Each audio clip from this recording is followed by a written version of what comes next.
Qarashib.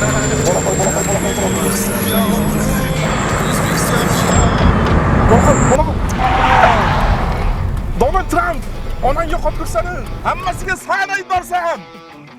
Men precham botda. Ishlar yaramas. Maksimal tezlikni 70 dan 60 ga tushirishning nima keragi bor edi? Bu savolga javobni maktab fizikasi beradi.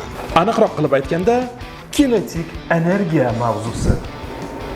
Kinetik energiyaga tabiatdan bir nechta misollarni ko'rib chiqamiz. Masalan, ariqdagi suvning kinetik energiyasi. Ma'lum bir massaga ega suv ma'lum bir tezlik bilan kelib, o'zining kinetik energiyasi bilan charxpalakni aylantiradi. Lekin bizning ekologiyaga fizika qonunlari ta'sir qilmaydi. Yoki yana bitta misol, shamol generatori. Ma'lum bir massaga ega havo ma'lum bir tezlik bilan kelib, shamol generatorini aylantiradi. Kinetik energiya o'zi nima degani? Agar potensial energiya to'planish zaxira energiyasi bo'lsa, kinetik energiya esa harakat energiyasi, ya'ni ma'lum bir massaga ega buyumning ma'lum bir tezlikdagi ta'sirini anglatadi.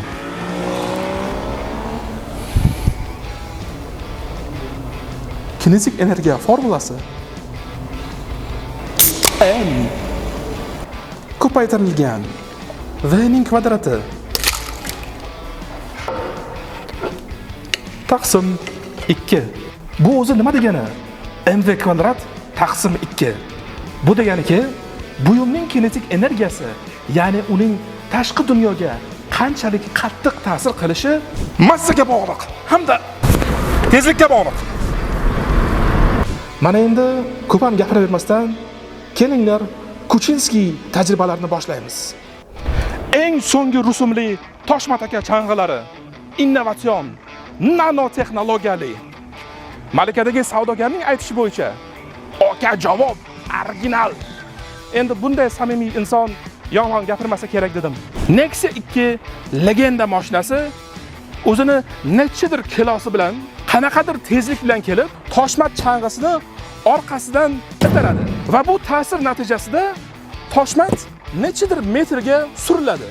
Biz o'sha surilishni o'lchaymiz va kinetik energiyaning real ta'sirini ko'ramiz.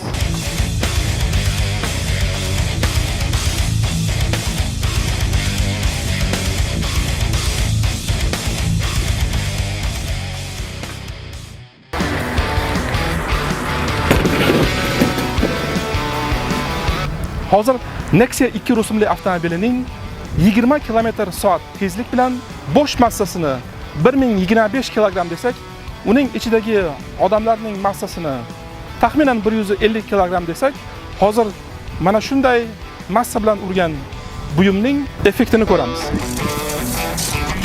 Taxminan 5 metrdan oshiqroq 525 cm ga qimirladi.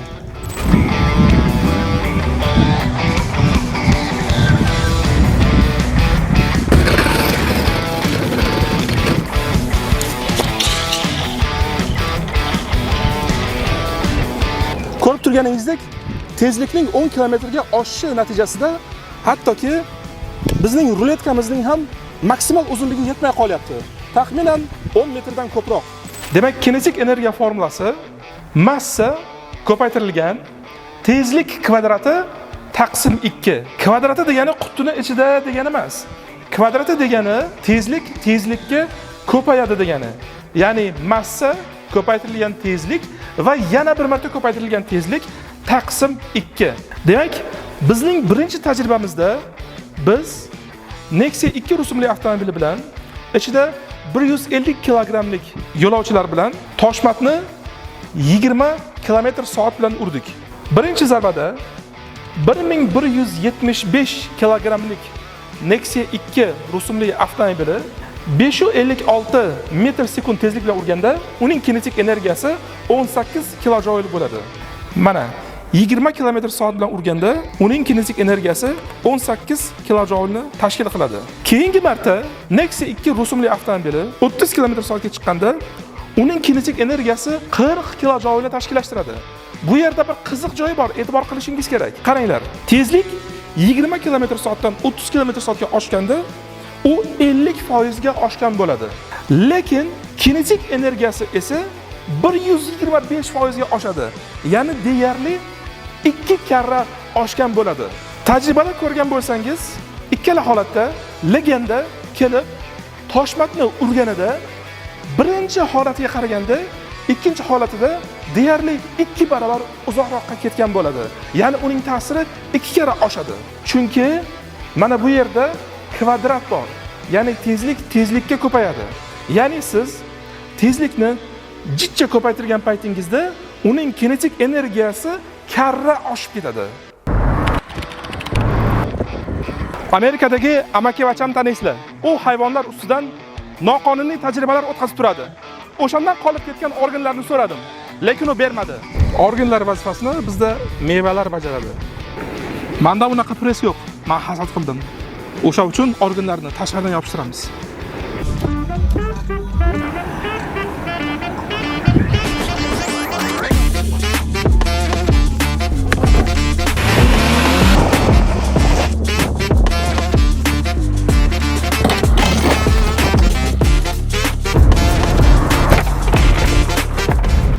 Mana ko'rib turibsizlar organlarni. Endi ichki organlarning ahvolini tomosha qilamiz.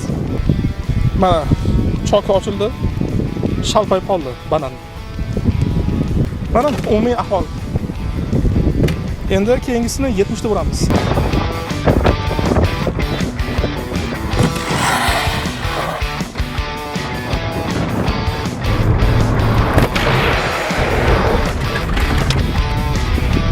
Demak, bananni bir necha shoxi ochilib ketgan, ko'p turibsiz.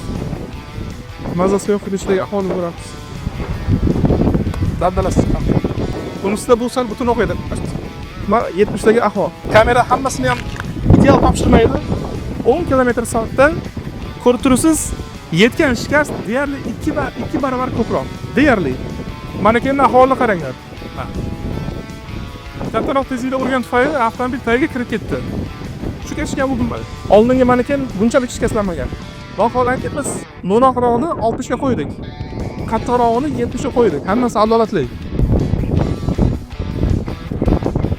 Donald Trump odob axloq qoidasini bizdan olgan. Mana kelinglar 60 km/soat va 70 km/soat orasidagi farqni ko'raylik. Bizning real tajribamizda maneken bilan odam modelini yaratgan paytimizda uning organlari o'rnidan mevalarni ishlatib, oldin 60 km/soatda, keyin esa 70 km/soatda manekenni urgandik. Siz yurgan avtomobilni tezligini 60 dan 70 ga chiqargan paytingizda atigi 17% ga tezlikni oshirgan bo'lasiz. Lekin siz o'ylaysizki, tezlikni 17% ga oshirsam, uni kelib urishi ham, uning ta'siri ham 17% ga oshadi. Lekin bunday emas. Fizika bunday ishlamaydi. Hamma ayb mana bu karrada turibdi. Hamma ayb mana bu kvadratda. Sizning tezligingiz 17% ga oshganda, uning kinetik energiyasi karra oshib ketadi. Ya'ni 36% ga oshadi.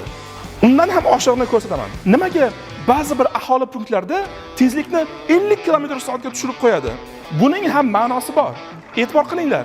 50 km/soatda yurgan mashin tezligini 10 km/soatga oshirsa, 60 km/soatda yurishni boshlaydi va uning tezligi 20% ga oshgan bo'ladi.